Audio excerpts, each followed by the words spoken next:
And I knew that Mae was Mae Haldeman, but I was not allowed to say that. And Mae was Elon's mother. Mae is Elon's mother. And I was introduced to her as Light. And she was at my birth. And my mother on her deathbed was putting some of this together because my mother, her whole life, so my mom was a hustler, like J-Lo in the Hustle movie. My mom was a hustler who climbed that evil rank, but her whole life, she wasn't down with plotting the end of the world.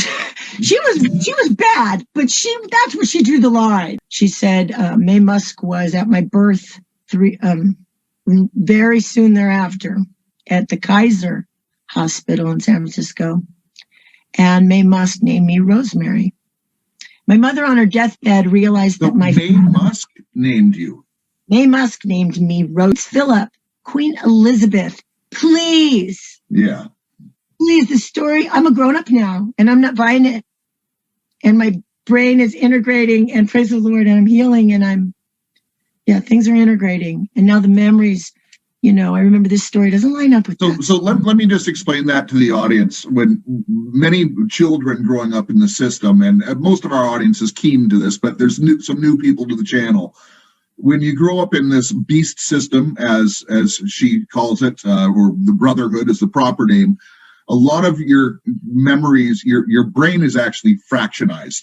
They compartmentalize your brain. It's the MK Ultra is what a lot of people refer to it, but there's actually more distinctive programming depending on the giftings of the child and the different things. So what happens to survivors who come out of this is after about 20 years of being free from it, your mind starts putting together the. Okay. I want to go back. So you're growing up. Your mother's a madam. You've met these people. You know about Mae now in retrospect.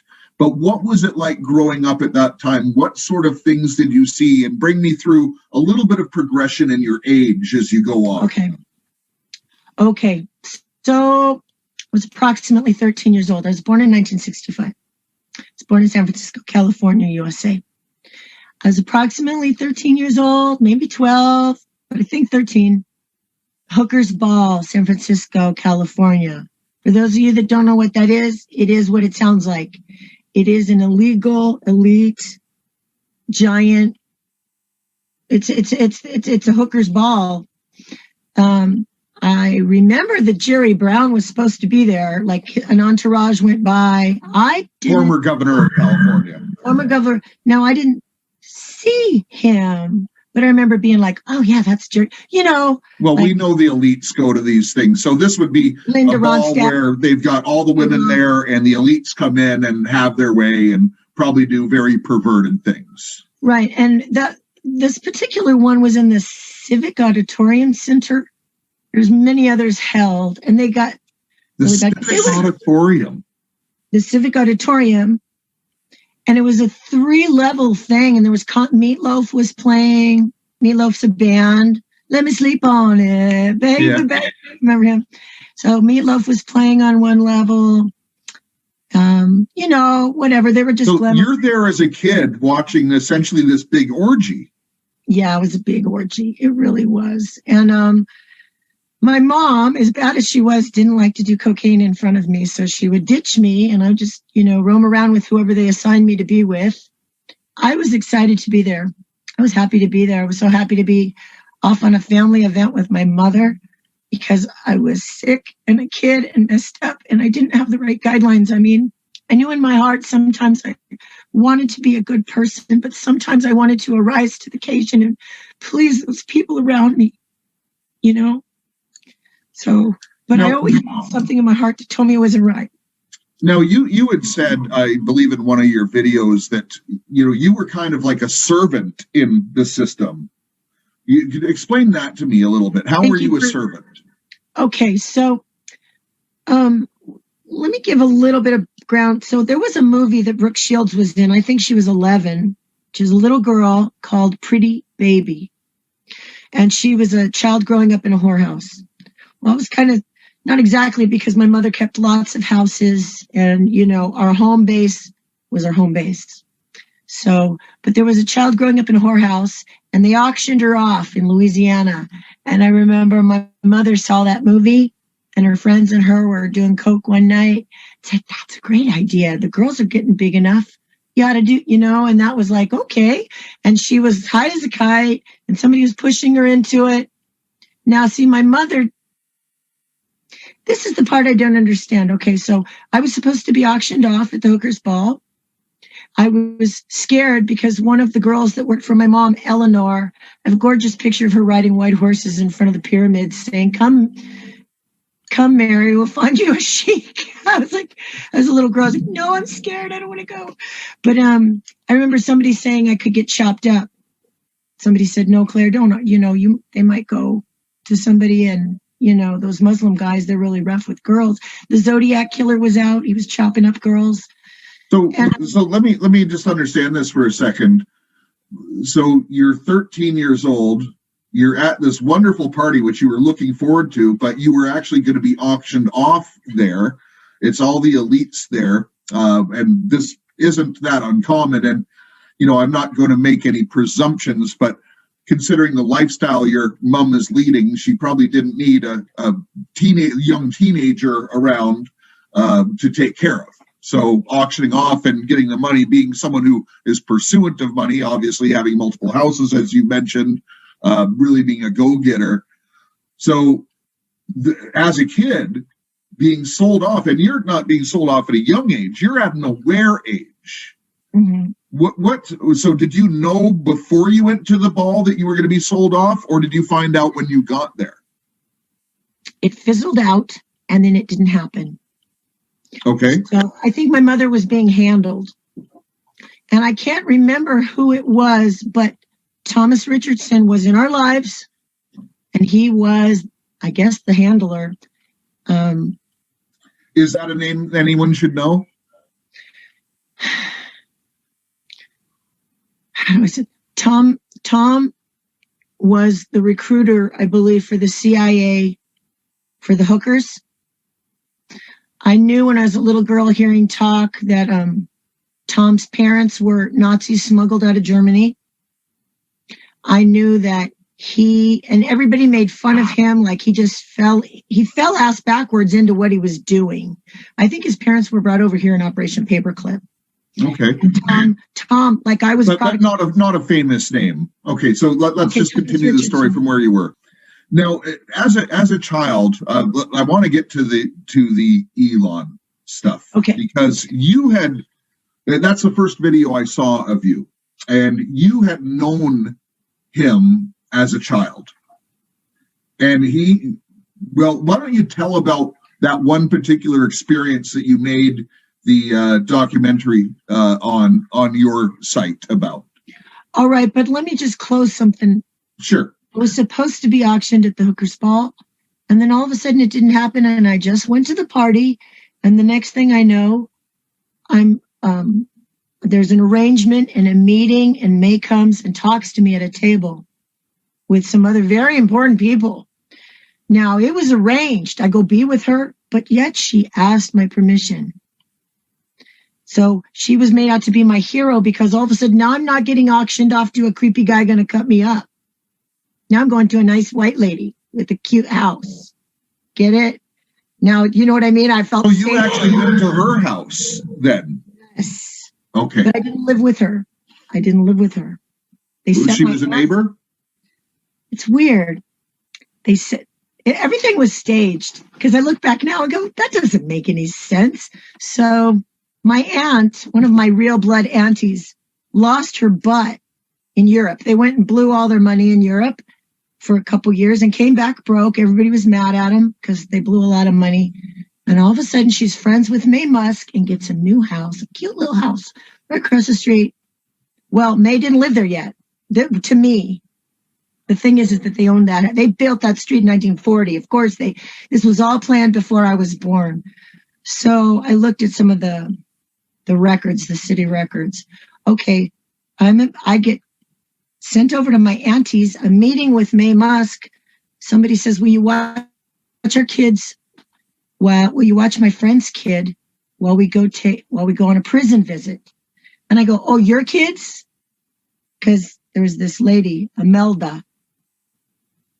I go, oh, your kids? Because I thought I was going to watch everybody's kids together, a big pile, because sometimes people dumped all the children on me at one time. And that's how I ended up being a nanny. I play guitar and love them.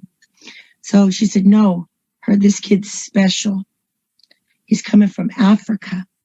I thought he was going to be a little black retarded kid. Excuse me. But I was like, okay, a special little kid from Africa. Well, this is in that time, those are, yes.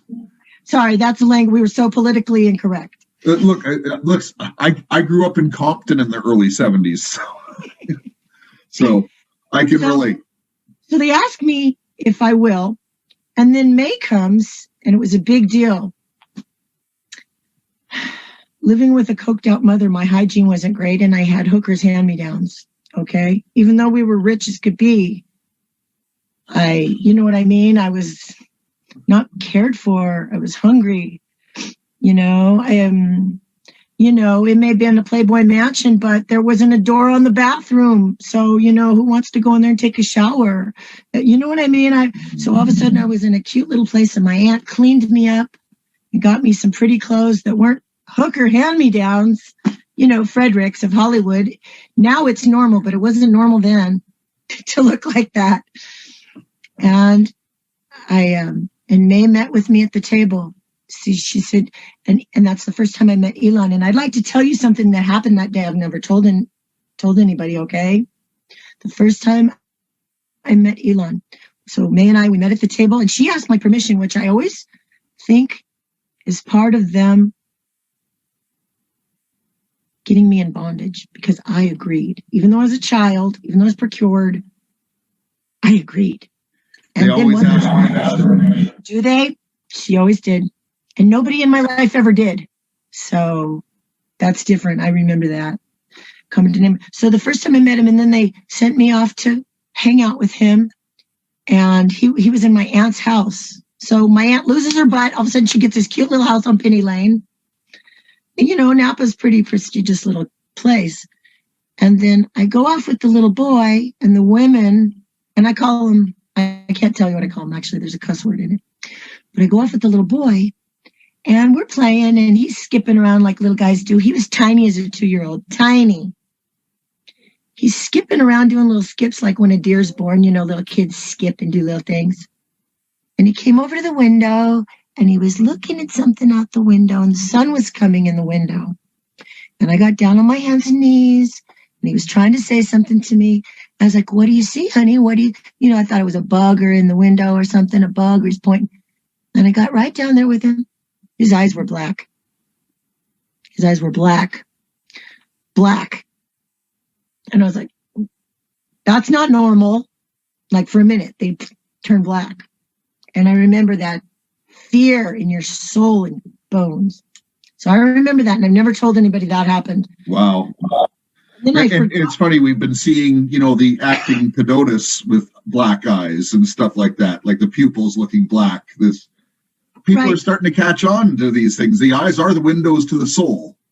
And they weren't always black, but they were black when they should have not been black. The sun was coming in the window. Mm-hmm. That was my first clue. So now I did, I asked Jesus in my heart when I was 5 years old once. A babysitter led me in a little prayer. But, but I didn't even know the word blasphemy, but I could feel something going on sometimes with them. Like I was already afraid. My aunt told me, don't piss them off, please them, do anything they say.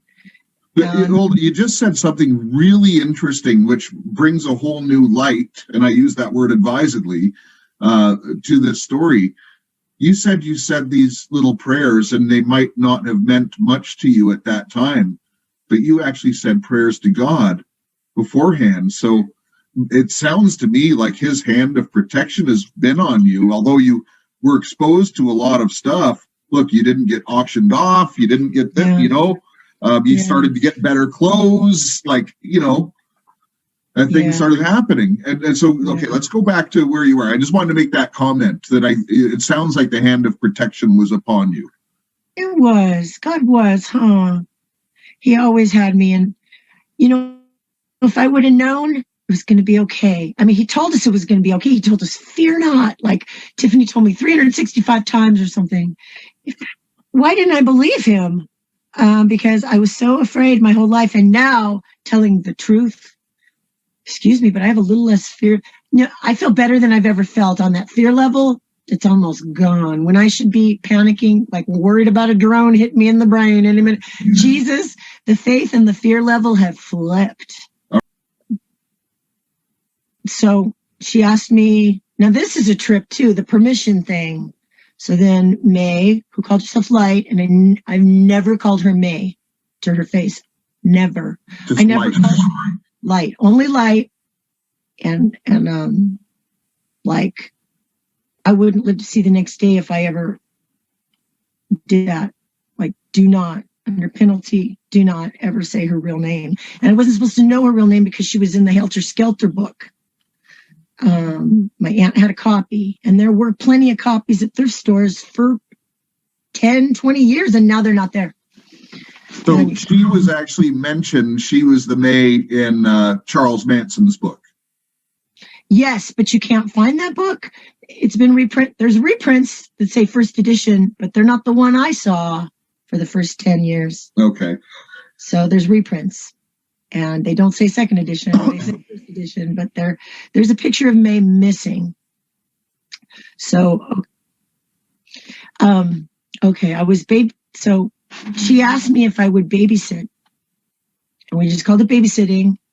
And this was all done under, the language has changed. Like I look back now, they use the word slaves. They use the word, they use the word slaves.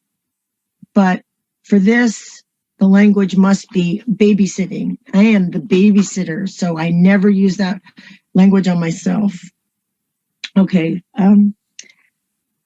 She asked me if I would babysit while she went to see Charlie Manson. I always thought that was strange that she would tell me that right out. Why would she tell me who she was going to see? We all knew who Charlie Manson was. I always thought that was weird that she disclosed that. You know what? But that was part of sabotaging me, because if I ever shared what I was doing, people cut me off right now and went, oh, you're a Manson.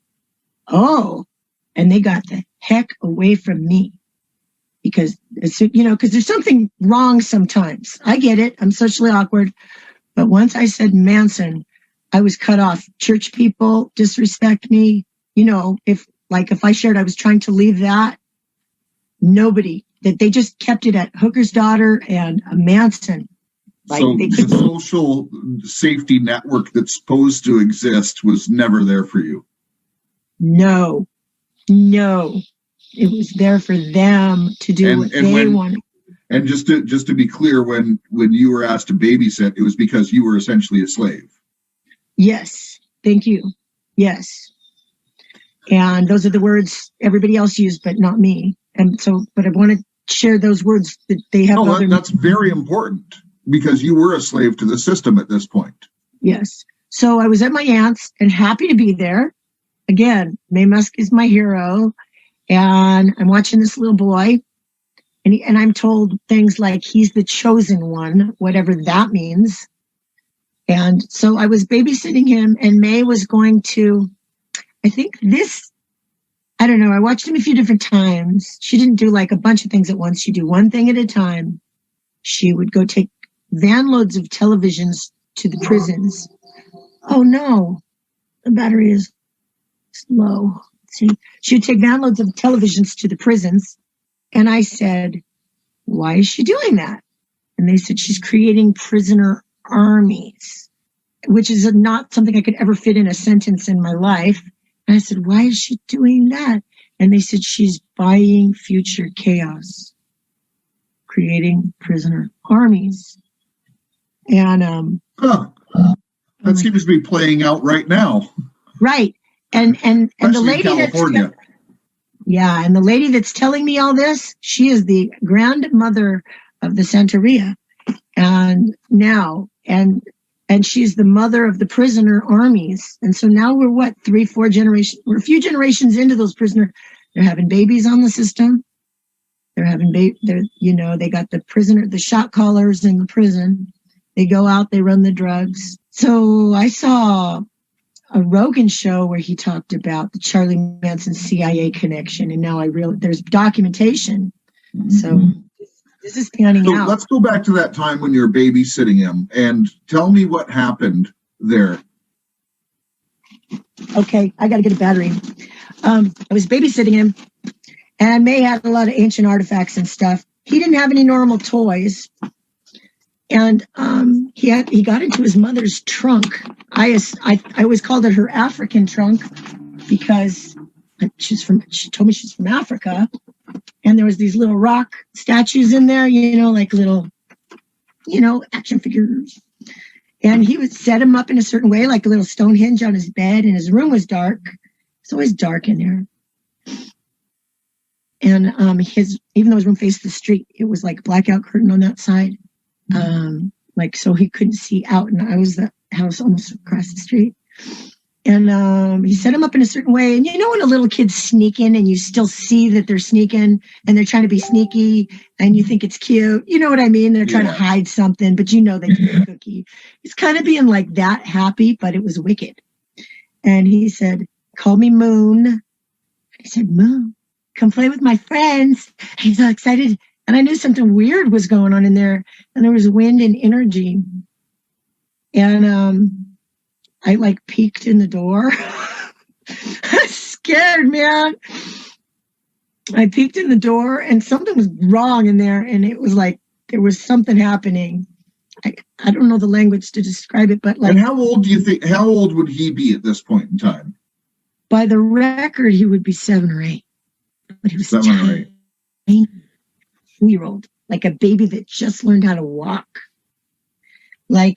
So later I would wonder and doubt myself, is he one of his grandfather's lab experiments? Because I go, is he human? I asked my aunt. She's like, I don't know. Those Illuminati. Okay, he opened up something, a portal, a Stargate, whatever. But he was excited and he was jumping up and down. So he was able to open up a Stargate in his room. Whatever you want to call it. It was a different dimension. Yeah, a portal. Well, portal would be the actual name. And I've been so embarrassed to say it out loud that everybody would laugh at me or lock me up. I only told my aunt. So tell me what happened. Something's not right. Something's scary in that room. Describe what you see and what happens. I went to the edge of the doorway and I peeked in there, and I was afraid just to peek. And there was something happening in there, like a sci-fi movie. And there was something, he set him up like a little Stonehenge on his bed. And he was tiny, like I told you, so tiny. And he was jumping up and down and he was saying, "Moon, come play with my friends." Okay. That right there says he knew exactly what he was doing. It wasn't like he accidentally opened a portal and didn't know what he had friends. So I peeked in there and I was so scared. I'm embarrassed to tell this. It's so ridiculously weird. And he was being lifted and he was starting to go. He was being lifted and he was being lifted and he's being sucked in. I know this sounds ridiculous, but my aunt told me don't let nothing happen to that effing little kid. And normally I would never let anything happen to a child that was watching. I would run between them and a pit bull. And I said, but the way she said it, I said, "Why?" And she goes, "He's going to rule the world someday." And I'm like, "What? Him? What do you mean? Why?" And she said, "Don't you know nothing? They're the Illuminati." She would always do that to me. But she'd say, "Don't let nothing happen to him. He's going to rule the world someday." And I was like, that kid? So I grabbed his little arm and I got sucked in. I got sucked into, it's like we went up and then we went down. And it was dark in there, but it was glowing. And I can only tell you that when I remember my peripheral vision, because I was afraid to look at it, because when you're a little kid and you look at the cartoons and there's a bad boogeyman in the Scooby-Doo and you see its glowing eyes, it's like, don't look at his eyes, he'll get you. And I remember that whole, if you don't look at their eyes, they can't get you. And I was being sucked in and sucked down, and I had his little arm, and it was weird because there was no bottom, and there were these creatures in there, and they were giant, and they were semi-shaped like humans. They were glorious. They weren't like Smeagol's or any creepy little demon dudes. They were like beautiful, ancient creatures that moved in a different time, and they were giant, and they had a different head. There was a bird head and a cat head and a jackal head, and I would compare them, because I'm not super educated, to Egyptian type of things, to the types of things May had little artifacts of. I'm not from that region, but this also describes angels and devils in the book of Revelation. With multiple heads, different animals pointing different ways. Yeah, the angels have many faces. Look at the guards of the gates of the Garden of Eden, right? Yeah. Even alone, that's what sounds like what you're describing. And they were beautiful, but terrifying. They weren't on my side. I'm on Team Jesus. And but I was told not to say that name over there. And of course not, because they would flee. My aunt told me never say that name over there. They don't want to hear Jack Black about your Jesus. And I said, because I remember when I got saved, I wanted to go save everybody. And she's like, don't you say that name over there. She said, okay, well, let's finish the story, and then I want to go to your conversion and how you got saved. Okay. So we're coming down in there. One of them grabbed me by the throat, and I closed my eyes, and I had him, and I was tiny, like a little rag doll compared to it. And it was holding me up like that. And I cried out. I felt like I couldn't talk. And I cried out, Jesus, save me. And it stopped, and we flew back, and we flew out of there. And I still had him at his little arm.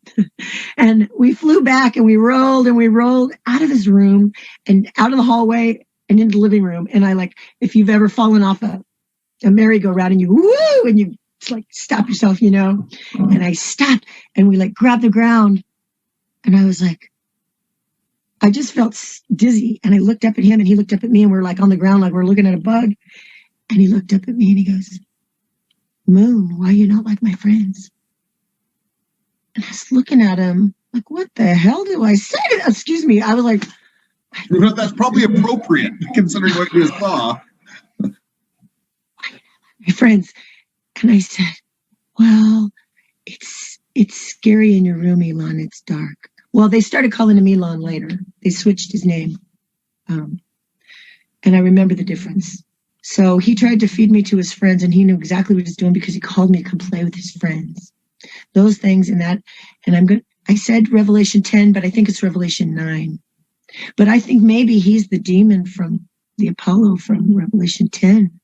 I think maybe he's a clone. Well, we don't know. We don't know. But eventually things will be made clear on that. Yes. I don't want to be a railing accusation. There's no doubt that he has an important part to play in what is happening in history right now. I personally think he's just more on the technology side, to be honest. Okay. That's just my thought. I don't know. And I want to be clear. I don't know. But right, I know I don't want to just make accusations either. Very brilliant on the technology side, and who knows? Maybe he'll be the inventor of the mark, right? That's another thing. Can I share that? I was told about him. Sure. Okay, after he did that, opening the portal thing, I didn't tell what he did. And then I asked one of my the head mother of the Santeria, and I think she's the head mother of those people at our southern borders, they're calling them in. Okay, they paid for this a long time ago. But I said, is he the Antichrist?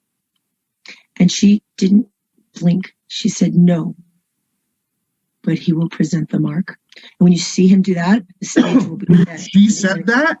She said that. The stage will be set for the Antichrist to step forward.